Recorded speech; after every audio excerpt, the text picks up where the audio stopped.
Estamos iniciando mais uma edição do JR 15 Minutos, o podcast da Record TV que aprofunda as notícias que mais mexem com a nossa vida.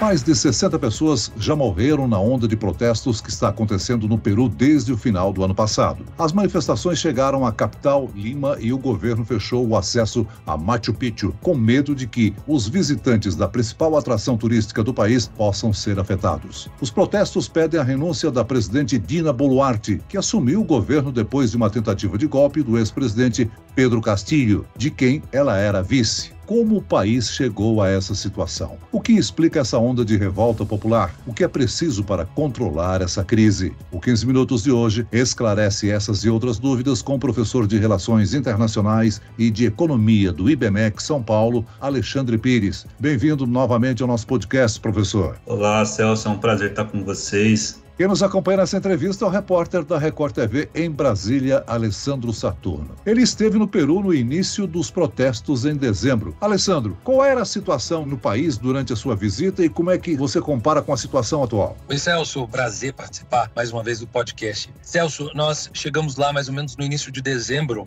quando nós estivemos em Lima, justamente para cobrir os protestos. Eles ainda estavam começando, justamente nós fomos praticamente um dia após a declaração do presidente Pedro Castillo em rede nacional, dissolvendo o Congresso e dizendo que o país passaria a ser governado por decretos. Então nós chegamos lá e ainda encontramos uma comunidade peruana bastante revoltada, vários protestos, principalmente em frente à sede do governo e também no local onde Pedro Castillo tinha sido preso, justamente ele fez o anúncio da dissolução do Congresso, tentativa desse golpe, e começaram essas manifestações. O que eu encontrei lá quando eu cheguei? Comunidade peruana bastante fragilizada pelo anúncio do governo, Congresso Nacional completamente cercado, polícia em todo canto nas ruas e vários protestos de ponta a ponta de Lima. Quando eu já estava deixando o Peru, começaram aí a fechar aeroportos e é o que a gente está vendo agora, principalmente na região de Cusco, Agora, as mobilizações, elas ganharam mais corpo, são maiores agora. Esperava-se muito que Dina conseguisse esse apoio do Congresso e tentasse reduzir um pouco da inflação, que passa de 14% ao mês, ela não conseguiu. Então a diferença principal é essa. Professor, o senhor poderia explicar o que levou à tentativa de golpe do ex-presidente Castillo e essa reação violenta de parte da população peruana? Olha, Celso, o presidente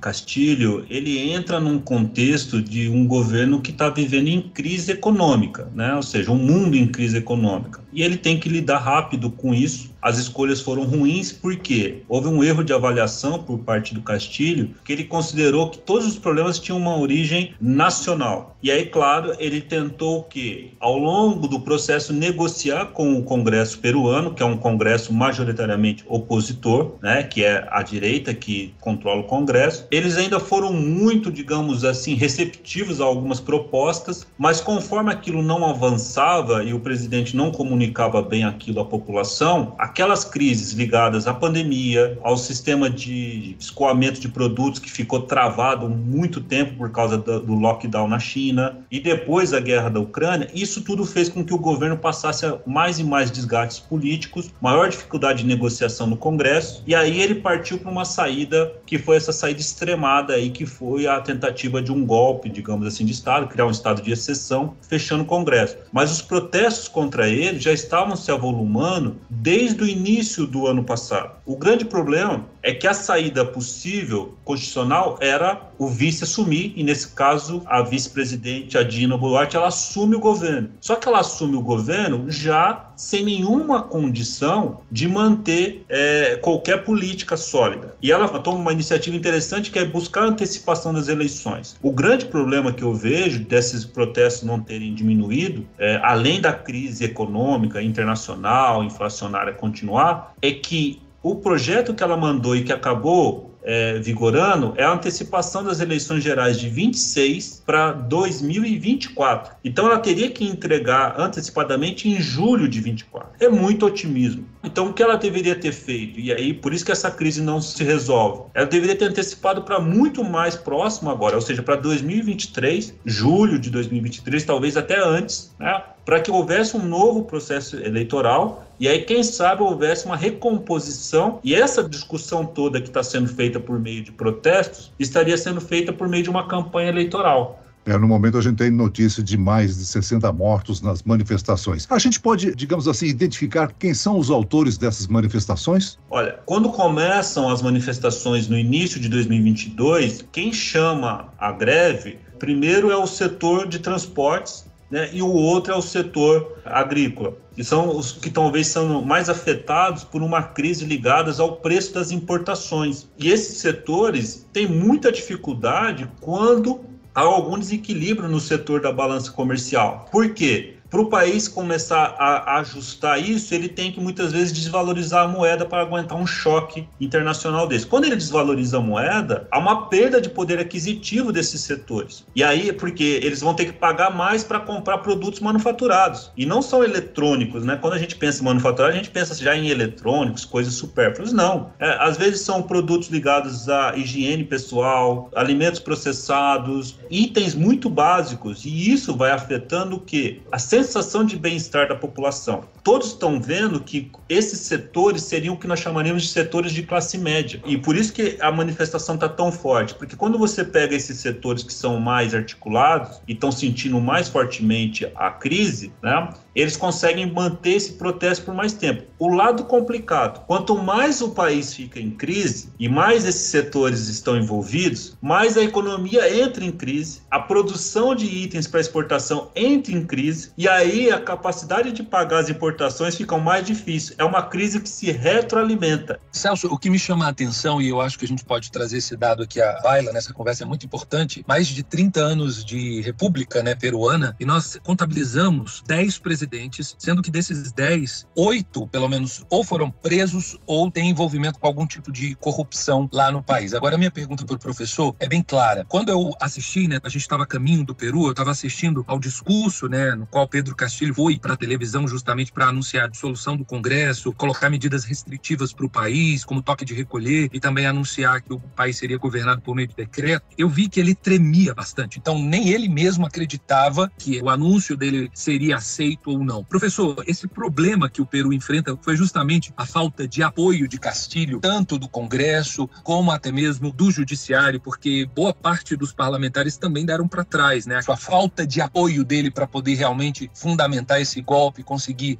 ir adiante? Olha, o que nós podemos falar é que, claro que toda vez que você tem um político que ganha uma eleição, ainda mais quando ganha uma eleição acirrada como ele ganhou, a oposição quer mais fritá-lo do que qualquer coisa, né? Quer pôr ele num processo de fritura para ele não se cacifar e não ser um candidato forte. Falando bem claramente, as opções eram poucas. O Peru, ele é um país que foi se integrando fortemente à economia internacional, né? Ou seja, tem vários acordos de livre comércio com muitos países, então a interdependência dele com relação ao mundo é muito grande. Acordos com os Estados Unidos, com o Canadá, com o Japão, mesmo com o Brasil, tem vários acordos, é um país muito integrado. E aí um país desse, quando ele começa a sentir esses abalos, alguém vai ter que pagar a conta, alguém tem que absorver o choque. E esse choque, como eu vinha dizendo, ele é absorvido do lado da economia e a classe média sente muito isso.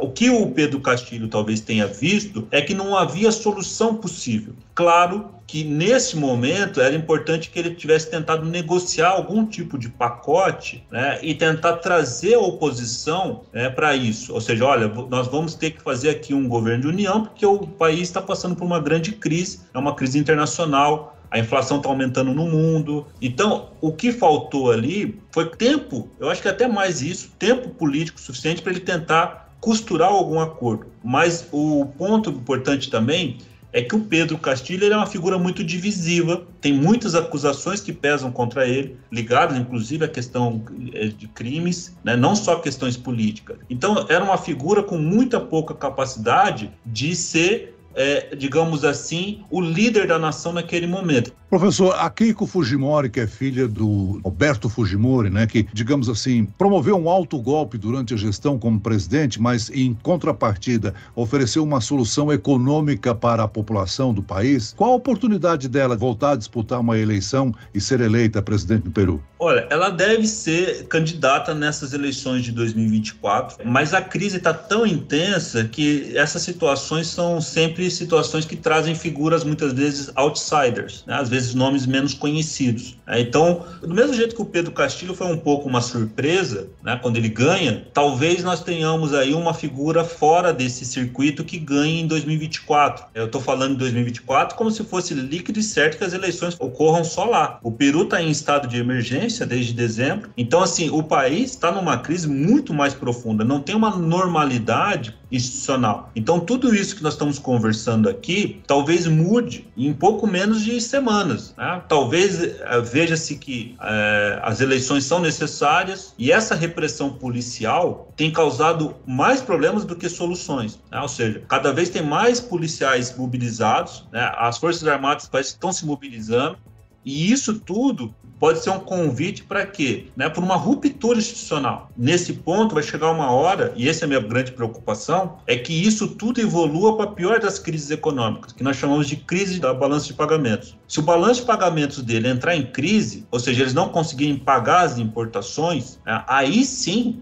nós vamos ver isso evoluir rapidamente em questões de dias, né? Porque aí o país começa a ter que fazer default, dar o calote, falta tudo. Ou seja, a situação tem se agravado, tanto os protestos quanto a repressão a eles têm ficado mais violentos, né? O senhor vê caminho para uma solução para essa crise? Eu vejo um caminho possível. Uma nova discussão sobre as eleições, é necessário uma antecipação. Outra coisa, é necessário propor um pacote de alívio, né, da inflação, ou seja, o país teria que se endividar, digamos assim, né, e criar um alívio, tipo, jogar um dinheiro na economia, distribuir um pouco de dinheiro, fazer com que as pessoas tenham ali alguma ajuda imediata para sentir um pouco esse alívio. E, claro, necessariamente todos os grupos políticos teriam que se congregar. O que é estranho é se o Congresso está disposto a fazer isso. O Congresso peruano, ele é um congresso bem organizado, mas tem se mostrado incapaz de coordenar esse processo. E aí, eu não sei, e esse é talvez o ponto mais interessante, se eles querem forçar uma renúncia da Dina Boluarte, né?